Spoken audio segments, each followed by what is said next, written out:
안녕하세요. 결혼한 지 10년 된 40대 여성입니다.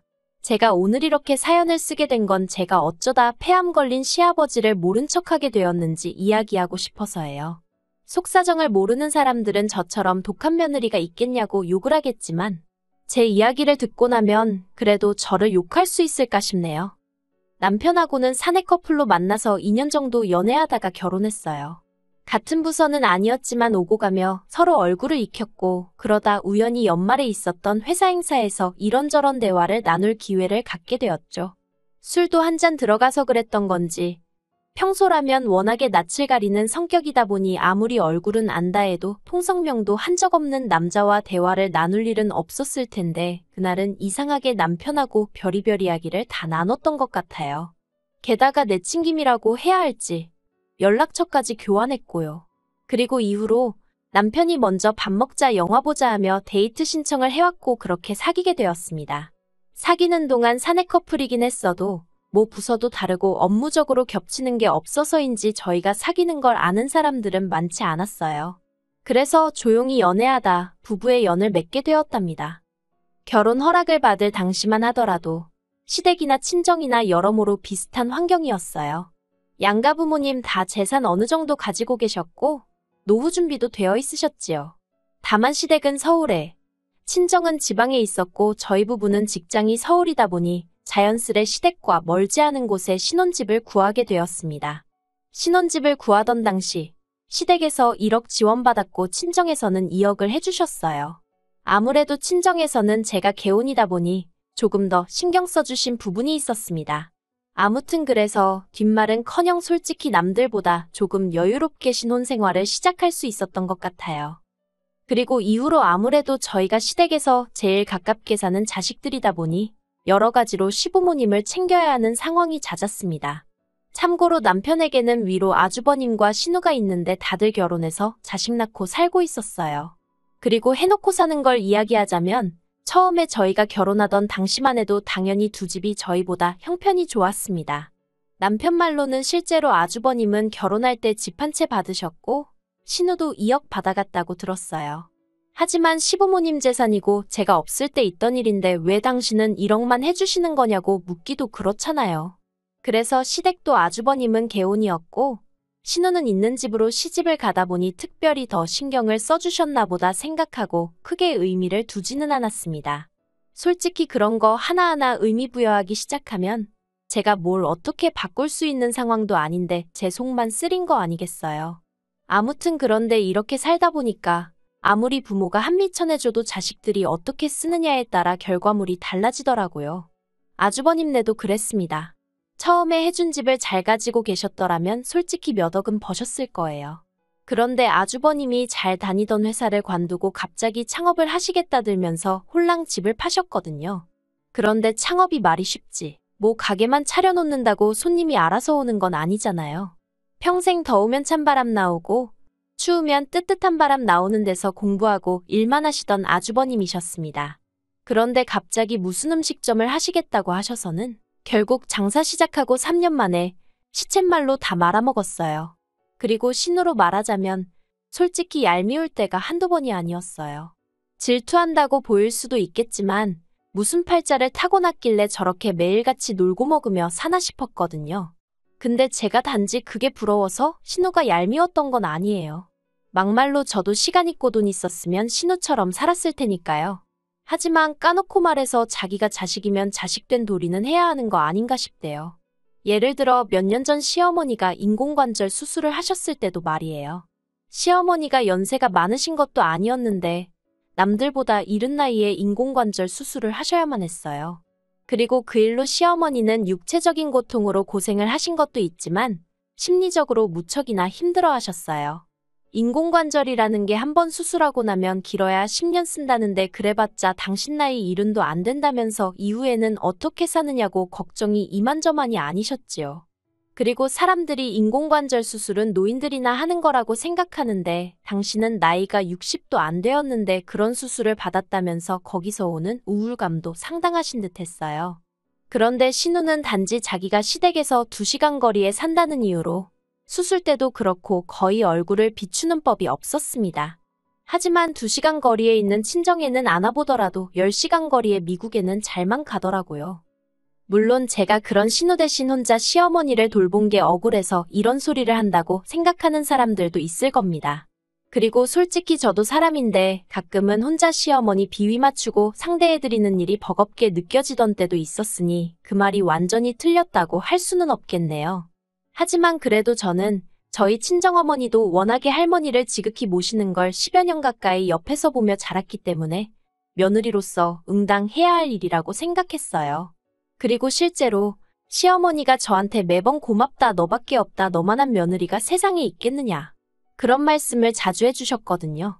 왜 사람이 말 한마디로 천냥빚 갚는다고 하잖아요. 제 기분이 딱 그랬어요. 이따금씩 힘들고 지치더라도 시어머니가 그런 말씀을 해주시면 그래, 내가 잘하고 있는 거구나. 그래, 남들이 어떻게 하건 그게 무슨 상관이냐. 나는 내 알도리만 잘하자, 그렇게 생각했지요.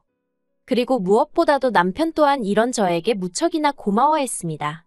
남편은 이제껏 제가 하는 말에 한 번도 안 된다 한 적이 없었고 화를 낸 적도 없었어요. 제가 이렇게 하자 하면 좋다고 하고 또 저렇게 하자 해도 좋다고 하는 그런 사람이었거든요. 그래서 정말 나 하나 희생한단 마음으로, 억울한 마음보다는 보람찬 마음으로 지난 세월을 보냈는데 이렇게 시부모님한테 뒤통수를 맞을 줄은 정말 상상도 못했습니다. 작년 이맘때쯤이었어요. 얼마나 충격적이었는지 지금도 그날이 생생히 떠오릅니다. 그날은 토요일 아침이었고 전날 저나 남편 둘 다 야근으로 늦게까지 일을 했던 탓에 늦잠을 자게 되었지요.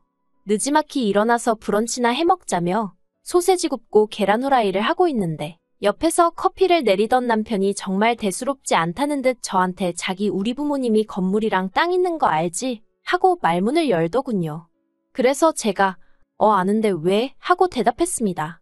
그리고 이때까지도 그 뒤로 나올 내용은 조금도 예상하지 못하고 있었거든요. 그런데 남편이 그 재산 며칠 전에 형하고 누나 앞으로 증여해 주셨대. 그러는 거예요. 솔직히 제가 평소에 시부모님 재산을 생각하면서 무슨 꿈을 꾸고 있었다던가 그런 일은 결코 없었습니다. 하지만 그 이야기를 들으니 순간 당황스럽더라고요. 그래서 아주버님하고 형님만 하고 되물었어요.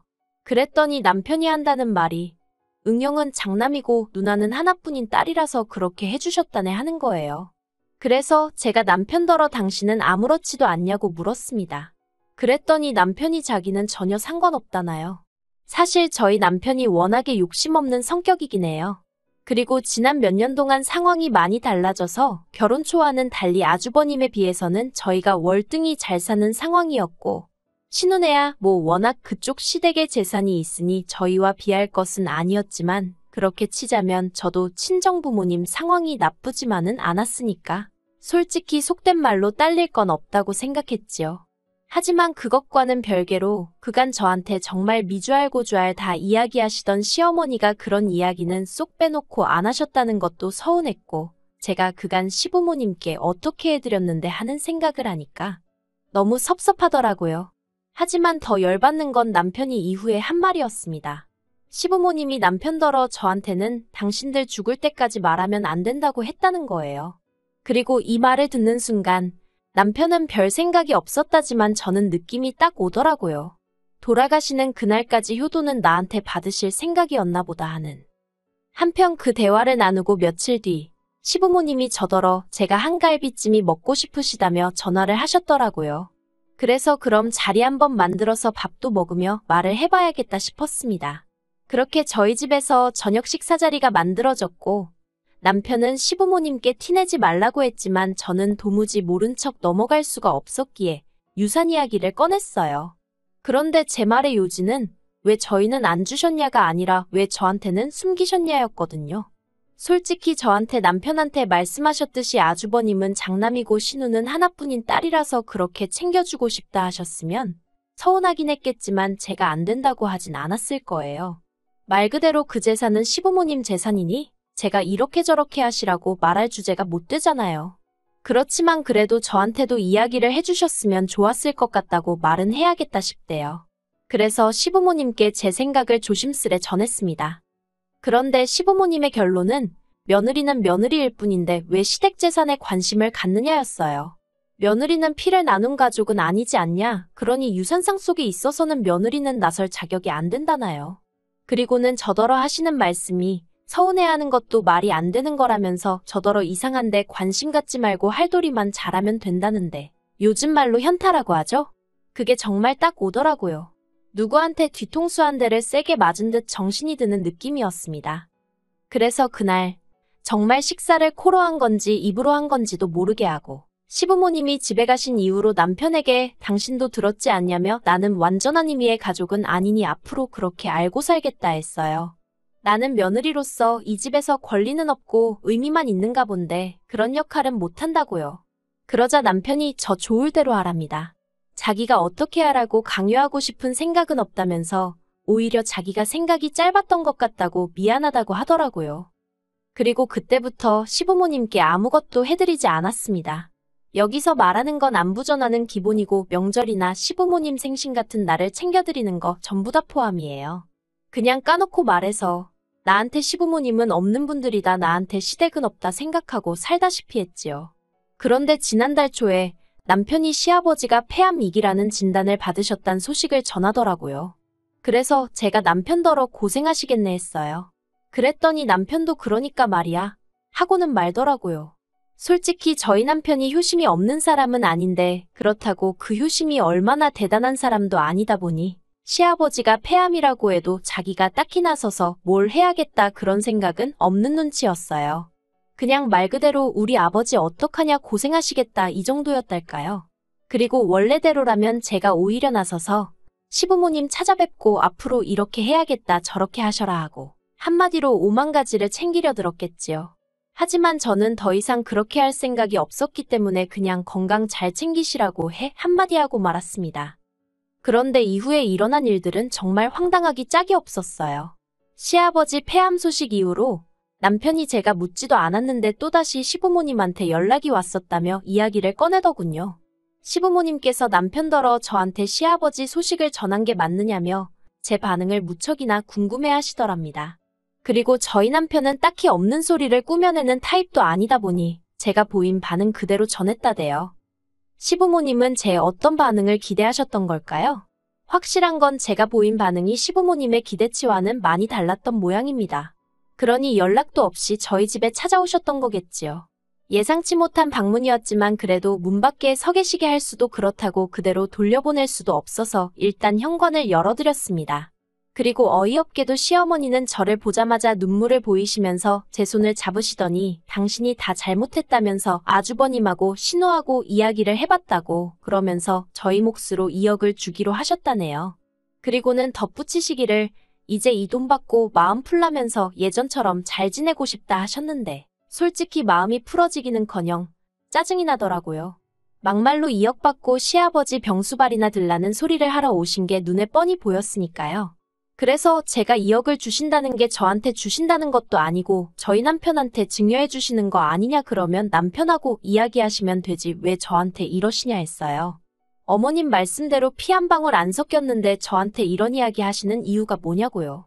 그리고는 남편도 옆에서 시부모님더러 그러게 왜 이 사람한테 그러냐고 한마디 덧붙이대요. 형하고 누나만 줘도 이해할 땐 언제고 이제 와서 왜 나한테도 준다고 하는 거냐면서 나는 그 돈 안 받아도 상관없어 그러는데 솔직히 남편이 눈치가 없어서 그렇지 사람이 겉과 속이 똑같거든요. 그리고 남편이 그렇게 나가니까 시부모님도 더는 당신들 속내를 어떻게 포장할 방법이 없으셨던 모양입니다. 저희더러 그래서 아픈 시아버지를 계속 모른 척 할 참이냐고 따지듯 물어오셨으니까요.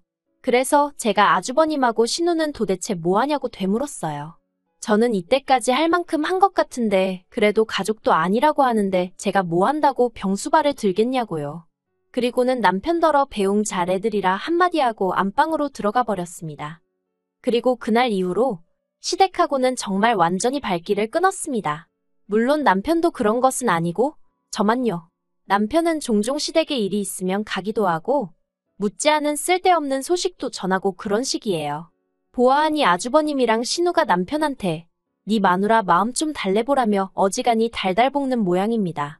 하지만 저희 남편은 그러면 직접들 하던가 왜 나한테 그러냐고 버티고 있다대요. 그러면서 자기 잘하고 있는 거 맞냐며 웃는데 이 인간은 속이 있는 건지 없는 건지 모르겠어요. 그리고 시아버지 병세는 뭐 딱히 호전되고 있는 것 같지는 않습니다. 병원까지 원래는 매번 저나 남편이 모셔다 드렸는데 남편은 승진 이후로 회사 일이 바빠져서 지금은 두 분이 택시 타고 다니시는 것 같아요. 다른 소식은 잘 모르겠습니다. 제가 전혀 관심을 안 갖고 있다 보니 남편이 소식을 전해도 그냥 그런갑다 하고 한 귀로 듣고 한 귀로 흘리고 있거든요. 아무리 시부모님과 며느리 사이라고 해도 이것도 결국 사람 대 사람 사이잖아요. 그러면 한쪽만 노력한다고 될 일이겠어요? 죽을 때까지 저는 모르게 하란 말 잊지 못할 것 같아요. 그러니 이 관계도 영원히 나아질 수 없겠지요. 아무튼 저는 할 만큼 했다 싶으니 후회는 없네요.